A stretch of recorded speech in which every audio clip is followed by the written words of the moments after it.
지난 23일 미국의 뉴욕 타임즈라는 아주 유명한 신문이 있지 않습니까?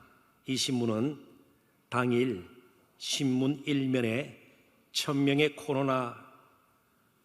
코로나19 희생자 이름과 간단한 부고 내용을 실었습니다. 보시다시피 빽빽하게 들어차 있는 것이 이번 코로나19로 인해서 목숨을 잃은 사람들의 이름과 그들의 이력, 또 그들의 삶을 특징 짓는 몇 가지의 문구들, 그런 것들입니다. 정말 흔치 않는 일면 기사입니다. 저는 잘 모르겠습니다만은 아마 저렇게 죽은 자의 명단을 신문 일면에 실는 것은, 그것도 뉴욕 타임즈에서 저렇게 실는 것은 처음 아닌가 그런 생각도 들기는 합니다. 확인은 제가 하지를 못했고요. 아무튼 이번 편집팀은 희생자들을 애도하는 마음을 전하기 위해서 저렇게 기획을 했고요. 또 한 가지가 그들은 우리였다라는 사실을 알리기 위해서 저렇게 기획을 했다고 합니다. 그들은 우리였다. 이게 무슨 말인가요? 저들도 우리와는 아주 다른 특별한 문제가 있어서 숨을 거두었거나 혹은 마땅히 죽을 만한 그런 사람들이 있기 때문에 죽었다는 뜻이 아니라 우리와 다를 바가 없는 웃기도 하고 때로 울기도 했던, 화를 내기도 했겠습니다.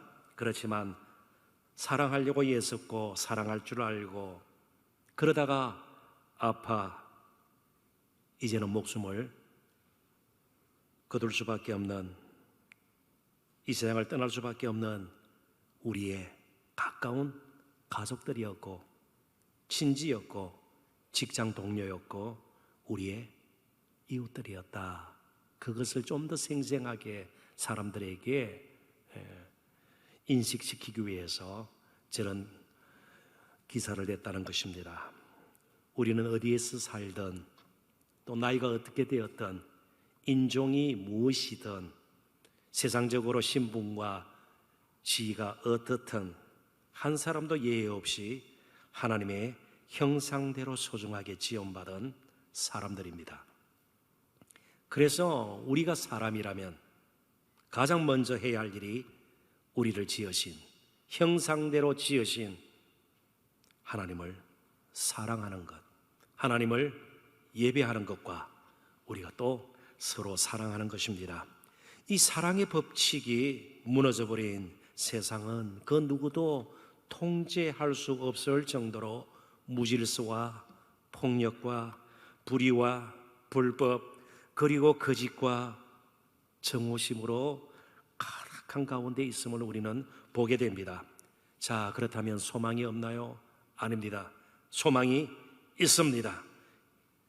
바로 이 엉망이 되어버린 혼돈 가운데 있는 온갖 종류의 죄악과 사악으로 가득 차 있는, 강포로 가득 차 있는 이 세상을 그래도 포기하지 아니하시고 버리지 아니하시고 사랑하셔서 육신을 입고 우리 가운데 오신, 그리고 십자가에서 그 사랑이 무엇인가를 정말 구체적으로 보여주신 예수님이 우리의 소망이십니다.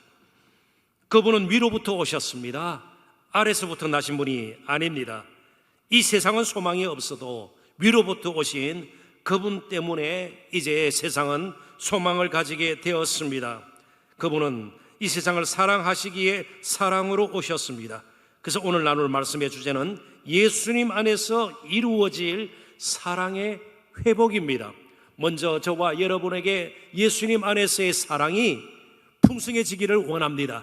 그리고 그 사랑이 흘러넘쳐서 우리 주위가, 우리의 가정이, 우리 사회가 다시 한번 사랑으로 가득 차는 놀라운 변화를 함께 경험할 수 있었으면 좋겠습니다. 그래서 오늘 본문을 중심으로 한 세 가지 측면에서 사랑의 회복을 위해서 우리가 염두에 두고 또 구체적으로 할 일이 무엇인가 함께 나눠보기를 원합니다. 첫 번째는 사랑의 수고입니다. 첫 번째로 우리가 먼저 마음에 두어야 할 것은 도대체 사랑이라는 것이 뭔가 그것부터 알아야 합니다. 얼마나 우리가 자주 사랑에 대해서 듣고 노래 부르고 그리고 사랑에 대해서 말들을 하는지 모릅니다. 많은 소설과 드라마와 영화, 노래에 그런 주제가 사랑임에도 불구하고 우리에게 놀라울 정도로 그렇게 사랑을 노래하고 사랑을 말하지만 우리 가운데 사랑을 찾기가 쉽지가 않다는 것, 이게 우리의 현실입니다. 자, 그렇다면 도대체 예수님께서 말씀하시는 이 사랑이 무엇일까? 사랑의 속성은 무엇인가? 우리가 살펴보아야 합니다. 9절 10절을 읽어봅니다.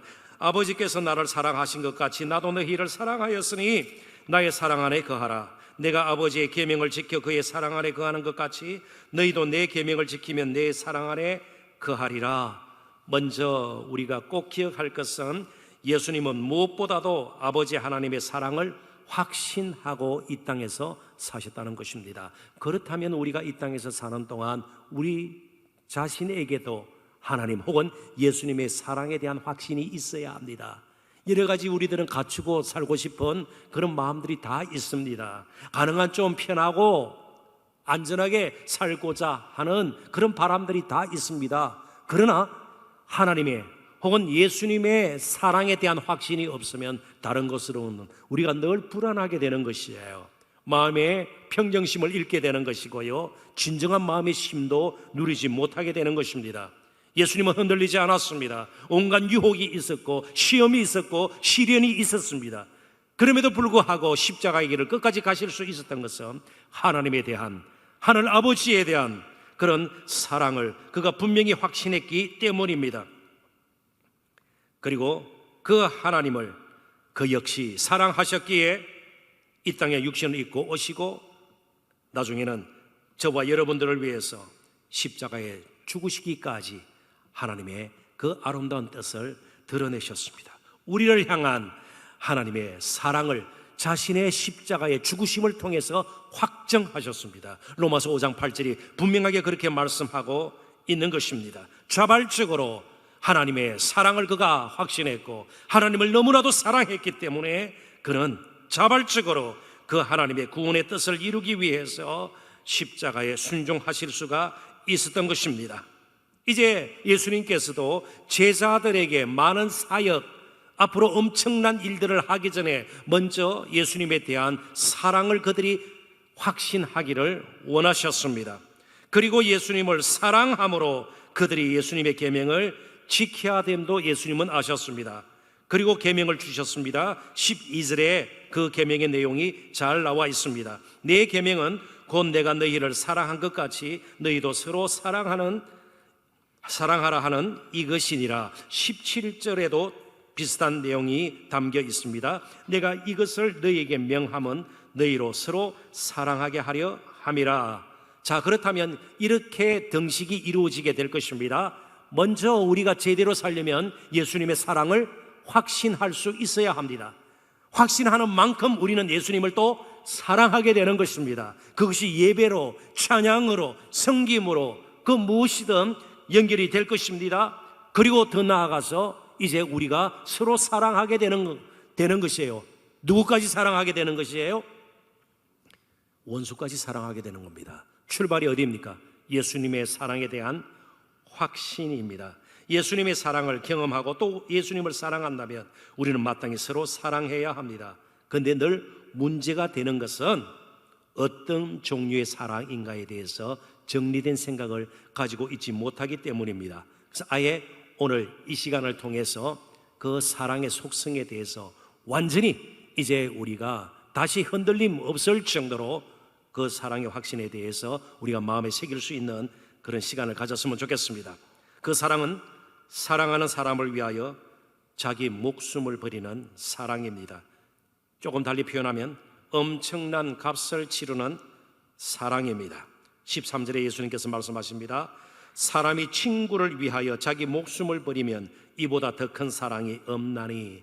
예수님께서 우리를 사랑하신다는 것을 그분의 십자가의 죽으심으로, 대속의 죽음으로 우리에게 분명히 보여주었습니다.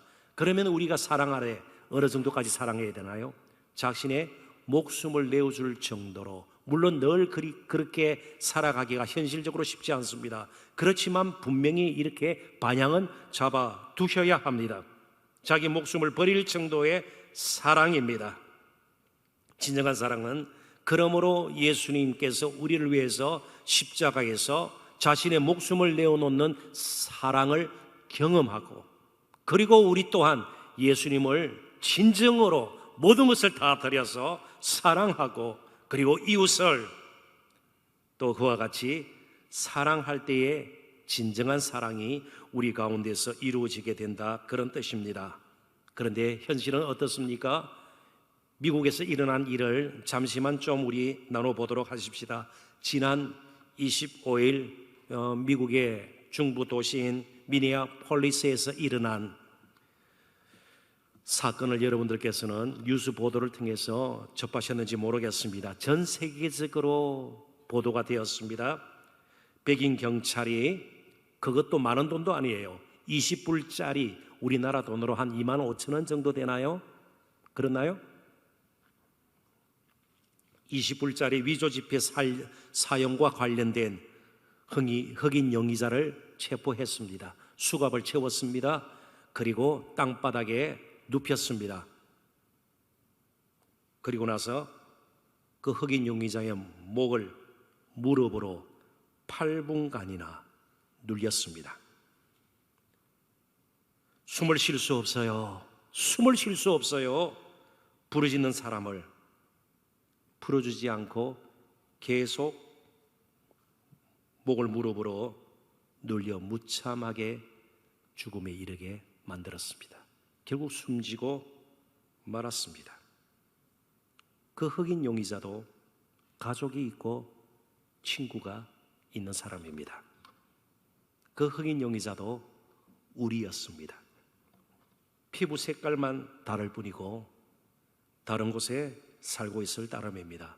그 역시 하나님의 형상대로 지음받은 아름다운 한 사람입니다.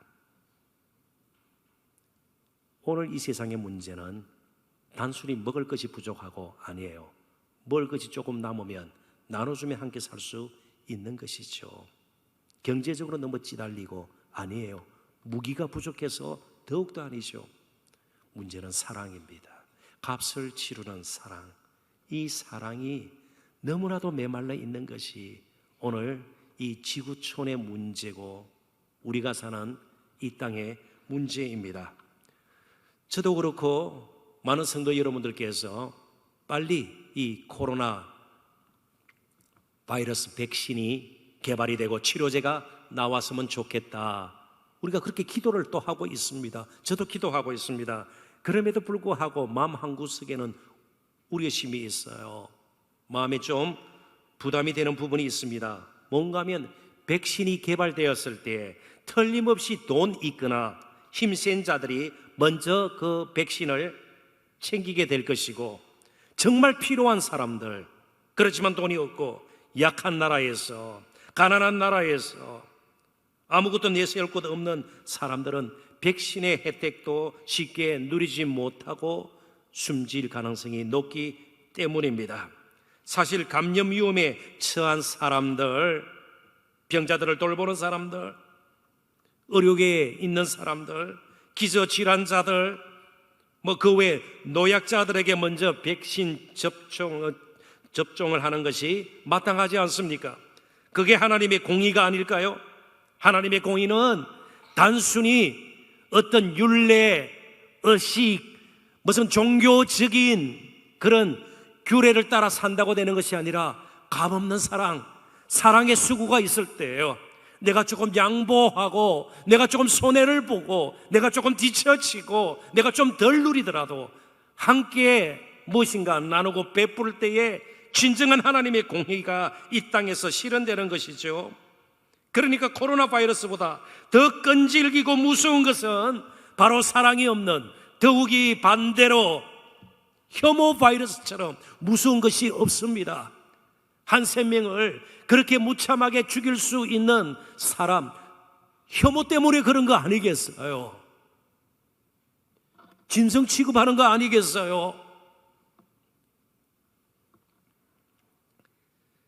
실제로 코로나 바이러스는 사람을 차별하지 않습니다. 어떤 분이 이런 말까지 하셨어요. 코로나 바이러스는 정말 공평하다. 정말 공평해요. 돈 많다고 코로나 바이러스가 봐주는 거 없죠. 백인이라고 피해가지 않습니다. 유색 인종에게만 달라붙고 그렇지 않습니다. 누구에게나 코로나 바이러스는 공평해요. 그런데 죄로 말미암아 얼룩져버린 우리의 마음은요, 혐오, 정오심들 이런 것들은 어떻게 해결할 수 있단 말이죠. 정말 문제는 코로나19가 있기 전에도 그리고 지금에도 주님 오시는 그날까지 기승을 계속해서 부릴 이 혐오 바이러스, 사랑이 없는 이 미움의 바이러스입니다. 전쟁이나 테러, 심지어 전염병, 자연재해도 지속적이지는 않습니다. 때가 되면 멈춰요. 그런데 이 혐오의 바이러스는 전 세계적일 뿐만 아니고 지속적입니다. 그러므로 우리에게 어느 때보다도 이 사랑의 수고가 필요합니다. 사랑은 값을 치르는 것이에요. 왜 사랑이 없냐? 사랑이 몹쓸 것이기 때문에 아니에요. 사랑이 나쁜 것이기 때문에 아니에요. 애당초 우리에게는 사랑할 마음이 없었기 때문에 아니에요. 사랑이 좋은 것 알아요. 사랑하는 것이 필요한 것 알아요. 그러나 값을 치르는 것이 부담이 되는 겁니다. 꺼려지는 것입니다. 값을 치러야 합니다. 그러려면 먼저 우리보다 십자가에서 사랑의 값을 치른, 구원의 값을 먼저 치르신 예수님을 우리가 알아야 되고요, 깊이 우리가 사랑해야 되는 겁니다. 그 사랑 안에 거해야 되는 겁니다. 우리는 지금까지 충분하게 비난했습니다. 충분하게 비판했습니다. 또 충분하게 문제를 제기했습니다. 이제는 때가 되었습니다. 사랑의 수고를 아끼지 말아야 할 때가 온 것입니다. 값을 치르는 사랑이 바로 나 자신으로부터 시작되어야 된다, 그런 뜻입니다. 더욱이 예수 그리스도의 사랑을 알았고 듣고 때로는 공부까지도 하는 저희들이 어떻게 하루하루를 살아가면서 이 사랑을 표할 것인가? 사도 바울은 데살로니가 교회 성도들에게 보낸 편지에서 분명하게 사랑이 이렇게 전해져야 됨을 우리에게 가르쳐 줍니다. 한번 같이 읽어볼까요? 데살로니가 전서 2장 8절입니다. 다 같이 읽습니다. 우리가 이같이 너희를 사모하여 하나님의 복음뿐 아니라 우리의 목숨까지도 너희에게 주기를 기뻐함은 너희가 우리의 사랑하는 자 됨이라. 아멘. 사도 바울을 통해서, 아니 주님께서 보여주셨던 이제 사랑의 속성이 무엇인가 알았다면 이제부터는 우리가 사랑의 방향을 잘 잡고 사랑의 속성을 충분히 이해하고 값을 치를 늘 준비가 되어 있어야 합니다. 그럼에도 불구하고 현실적으로 그렇게 자기 목숨을 내어놓을 수 있는 정도의 사랑이 쉽지 않은 것 사실입니다. 힘이 있어야 사랑을 하죠.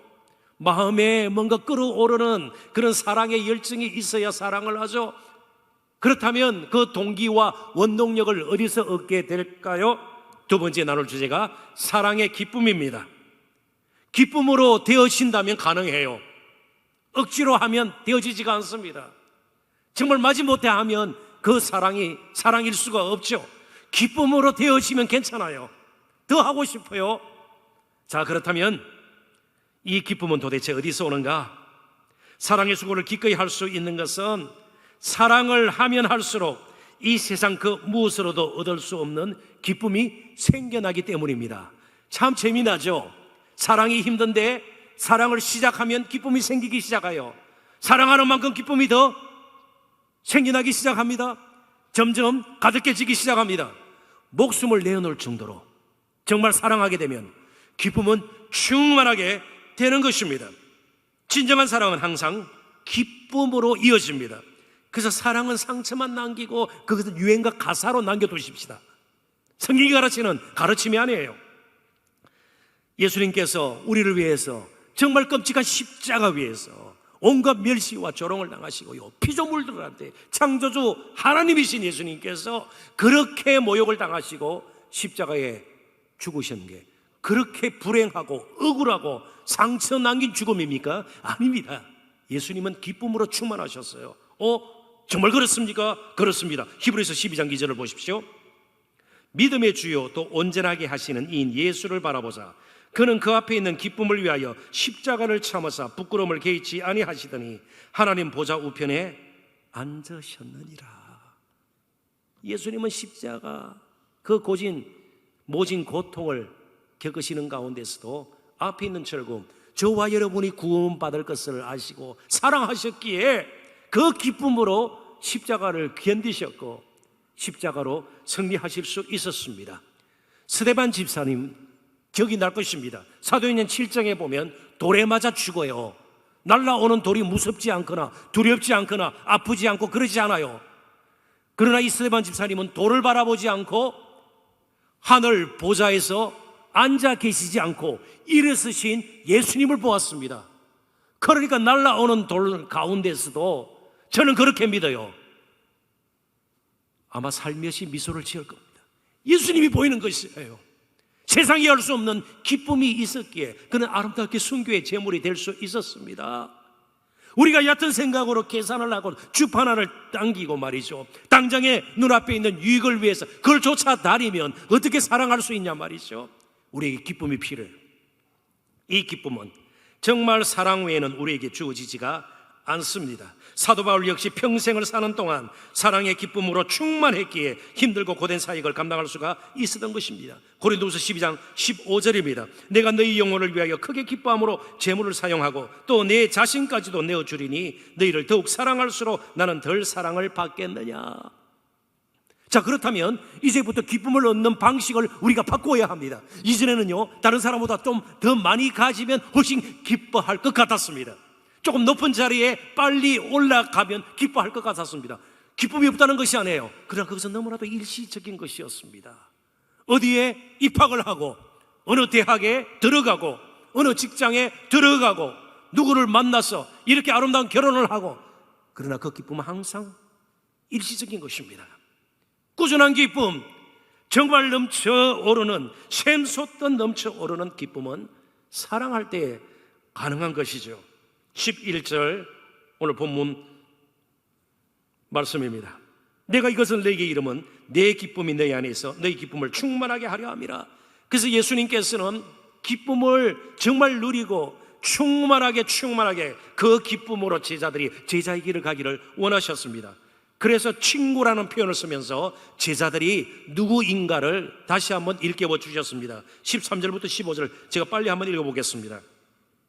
사람이 친구를 위하여 자기 목숨을 버리면 이보다 더 큰 사랑이 없나니 너희는 내가 명하는 대로 행하면 곧 나의 친구라. 이제부터는 너희를 종이라 하지 아니하리니 종은 주인이 하는 것을 알지 못함이라. 너희를 친구라 하였노니 내가 내 아버지께 들은 것을 다 너희에게 알게 하였음이라. 친구처럼 대한다. 친구는 어떤 사이입니까? 말 못할 것이 없죠. 그래서 나이가 들어갈수록 친구 사이가 힘든 이유는요, 자기가 있는 거 다 털어놓을 수가 없어요. 그러나 옛 친구를 만나면요, 별 것을 다 이야기해요. 존댓말도 쓰지 않아요. 그죠? 반말을 하면서요, 그렇게 얼마나 마음속에 있는 것도 다 나누게 되고요. 또 친구는요, 그 친구가 잘 되기를 바라요. 진정한 친구는요, 비교하고 경쟁 상대가 아니에요. 정말 나는 잘 못해도 그가 잘하면 막 기쁘고 말이죠. 이게 진정한 친구죠. 그게 진정한 우정 아니겠어요? 예수님은 정말 제자들이 기쁨으로 충만하기를 원하셨습니다.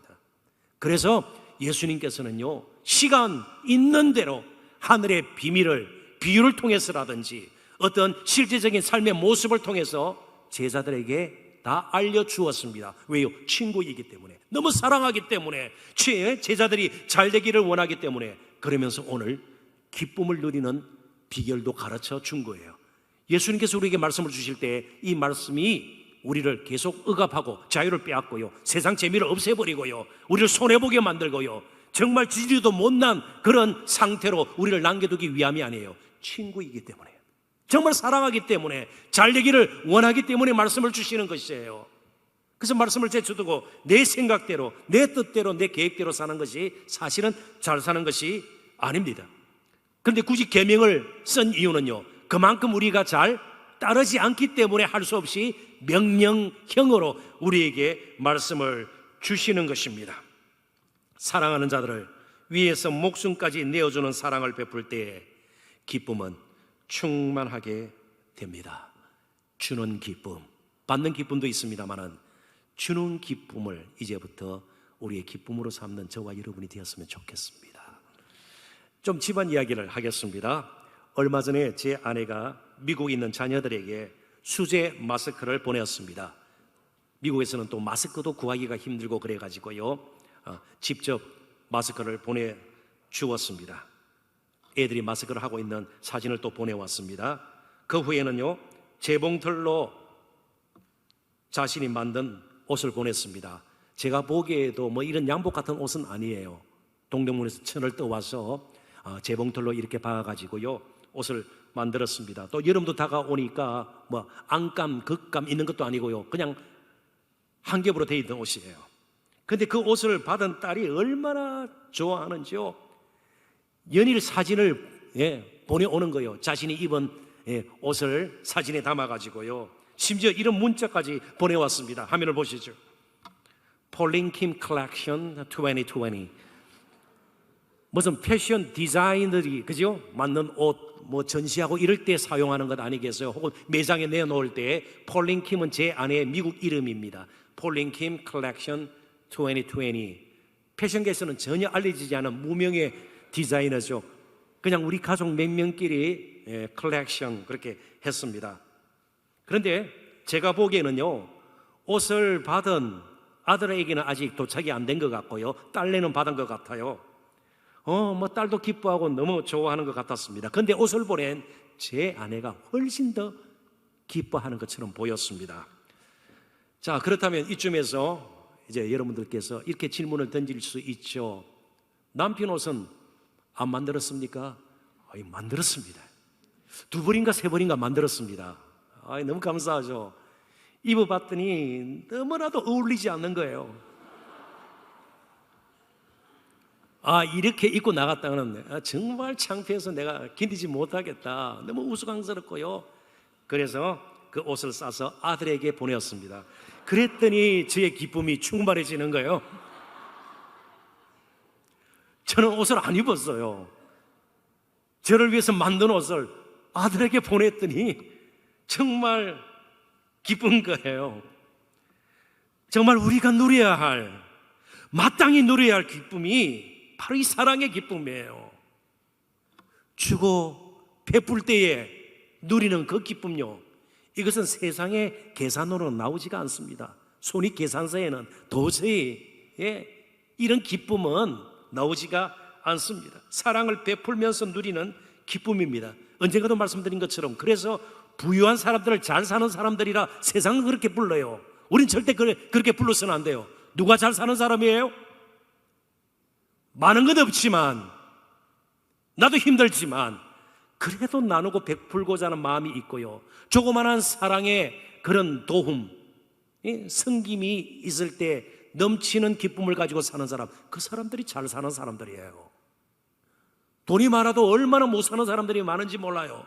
기쁨 없이 억눌린 채 사는, 자유함 없이 스트레스 가운데 사는 사람들이 얼마나 많아요. 이제부터 저와 여러분은 나누고 베푸는 사랑의 기쁨으로 하루하루를 살아내는 그런 우리의 남은 평생이 될 수 있었으면 좋겠습니다. 받을 때보다 줄 때 누리는 그 기쁨, 그 기쁨이 점점 이 사이에 번져나가면 얼마나 이 세상이 달라지겠습니까? 가정에서부터 달라지지 않겠습니까? 값싼 즐거움, 쾌락, 일시적인 그런 즐거움들, 정말 흉측해 보이는 추한 그런 즐거움들은 자리 잡지를 못하게 될 것입니다. 신약학자인 레온 모리스는 그래서 오늘 이 본문을 그가 해석을 하면서 이런 말을 썼습니다. 예수님의 사랑의 계명에 전적으로 마음을 들여 순종하지 않고 세상과 예수님 둘 사이에 끼어 양쪽의 기쁨을 동시에 누리려고 한다면 결국에는 양쪽으로부터 가장 최악의 worst, 최악의 것들만 얻게 될 것이다. 술을 써서는 안 된다는 겁니다. 우리의 기쁨은 사랑의 기쁨이 되어야 합니다. 나누고 베풀 때에 이 세상에서는 얻지 못하는 그런 기쁨으로 충만하게 될 것입니다. 이제 마지막 주제인데요, 이런 사랑을 하고 싶은데도 잘 되지가 않아요. 또 조금 죄송한 표현입니다마는 내 것이 생각이 나고 손해보지 않으려는 그런 본능이 아직까지 꿈틀거리고 있어요. 가능한 한 힘들지 않으려고 하고요, 값을 치르는 것을 주저하게 만드는 것들이 얼마나 우리는 여러 개를 가지고 있는지 몰라요. 그래서 책임의식을 느껴야 합니다. 서로 사랑함은 우리에게 선택이 아니라 소명입니다.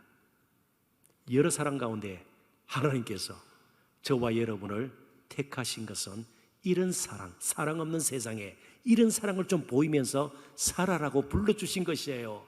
그런데 우리가 다른 자리에 가 있거나 다른 삶을 살고 있다면 이건 낭패 아니겠어요? 세상이 더 엉망으로 될 수밖에 없지 않아요? 그래서 16절을 우리가 같이 한번 읽어보는 것이 좋을 듯합니다. 다 같이 읽어볼까요? 너희가 나를 택한 것이 아니요 내가 너희를 택하여 세웠나니 이는 너희로 가서 열매를 맺게 하고 또 너희 열매가 항상 있게 하여 내 이름으로 아버지께 무엇을 구하든지 다 받게 하려 함이라. 아멘. 여기 택하심은 우리의 인간적인 조건이나 자격, 공로와는 무관하게 예수님께서 은혜로 우리를 부르셨다는 것을 뜻하는 말입니다. 아무 조건 없는, 괜찮아서 우리를 부르신 것이 아니에요. 사랑할 만한 것을 많이 갖추고 있기 때문에, 여유가 있기 때문에, 많이 배웠기 때문에, 그리고 가진 것이 많기 때문에 우리를 부르신 것이 아니에요. 그냥 은혜로 부르신 것이에요. 그리고 세웠나니 헬라어로 에테카라는 말인데 내어놓다, 따로 떼어놓다는 것이에요. 하나님께서 여러 사람 가운데 저와 여러분을 따로 떼어놓으셨습니다. 왜요? 사랑의 열매를 맺도록. 선택입니까? 선택이 아니에요. 이건 우리 소명이에요. 그렇게 사랑의 열매를 맺도록 우리가 부름을 받았고 평생 그렇게 살아야 합니다. 그러면 다른 사람에게 없는 기쁨이 우리에게는 넘치게 될 것이고요, 사랑의 열매가 맺히면서 이 세상이 정말 아름다운 하나님의 정원으로, 진정한 가든으로, 하나님의 동산으로 변하게 되지 않겠습니까? 그 일에 저와 여러분이 쓰임받도록 우리를 불러주셨습니다. 더욱이 이 사랑의 열매 가운데 가장 아름다운 극적인 사랑의 열매는 영혼 구원의 열매입니다. 그래서 신약학자 D.A. 칼슨도 사랑의 열매를 새로운 회심자로 해석을 했습니다. 그렇습니다. 우리가 무엇인가 기도했을 때 응답받는 거 너무너무도 기뻐요. 하나님께서 나를 사랑하셔서 이런 거 주셨다, 참 기뻐요. 그런데 전도의 열매를 맺는 것하고는 비교할 수가 없어요. 전도의 열매를 맺는 것처럼 우리에게 더 기쁜 일이 없어요. 그래서 많은 젊은이들이 선교사로 헌신을 하고 때로는 외지에서 생명을 내놓을 수 있는 것은요, 정말 세상이 알지 못하는, 보통 그냥 얕은 수준에서 신앙생활을 하는 그런 사람들이 알지 못하는 기쁨이 있기 때문이에요. 순교의 제물까지 될 수가 있는 것 아니겠어요? 이제 말씀을 맺습니다. 사랑이 값싸게 취급당하는 것을 계속 보고만 있지 말아야 합니다. 하나님께서 저와 여러분을 부르셨습니다. 이 시대에 부르셨습니다. 트롯 가수들이 출연하는 사랑의 콜센터에만 사랑을 맡겨서는 안 됩니다. 저와 여러분이 사랑을 보여야 합니다. 사랑의 열매를 맺어야 합니다. 그러면 사랑이 무엇인가를 가장 극적으로 십자가에서 보여주셨던 예수님을 우리는 이 시간도 함께 바라보아야 합니다. 그리고 고백해야 합니다. 예수님 사랑합니다. 기도하십시다.